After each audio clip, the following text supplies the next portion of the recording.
వేమిరెడ్డి ప్రభాకర్ రెడ్డి గారు రాజ్యసభ అయిన తర్వాత కదా వైఎస్ఆర్ కాంగ్రెస్ పార్టీ విచ్ఛిన్నమైంది. ఏ రోజైతే కర్మ కొద్దీ, ఈ జిల్లా ప్రజల కర్మ కొద్దీ నీకేదైతే మంత్రి పదవి ఇచ్చారో జగన్ రెడ్డి గారు, ఆ రోజు నీకు బాగా బలిసింది. బలిసి బలిసి బలిసి బలిసి బలిసి ఎట్టా కొట్టుకున్నావంటే, ఆ కొట్టుకునే కొట్టుడులో ఎవరికైనా సఖ్యత ఉందా నీకు? ఆనం రామనారెడ్డితో సఖ్యత ఉందా? రామిరెడ్డి ప్రతాప్ కుమార్ రెడ్డి గారితో సఖ్యత ఉందా? కాకాని గోవర్ధన్ రెడ్డి గారితో సఖ్యత ఉందా? మేకపాటి కుటుంబంతో సఖ్యత ఉందా? ఒక్కరితైనా నీకు సఖ్యత ఉందా అని చెప్పి సూటిగా అడుగుతా ఉన్నాం.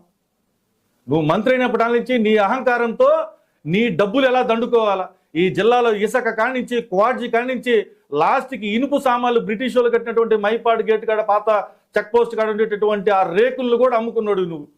డిఎంహెచ్ఓ హాస్పిటల్లో ఉండేటటువంటి చెక్కలను కూడా 25 లక్షలకు అమ్ముకున్నాడు నువ్వు. పాపాల గురించి మాట్లాడుతున్నావు. నీ వల్ల వైఎస్ఆర్ కాంగ్రెస్ పార్టీ సర్వనాశనం.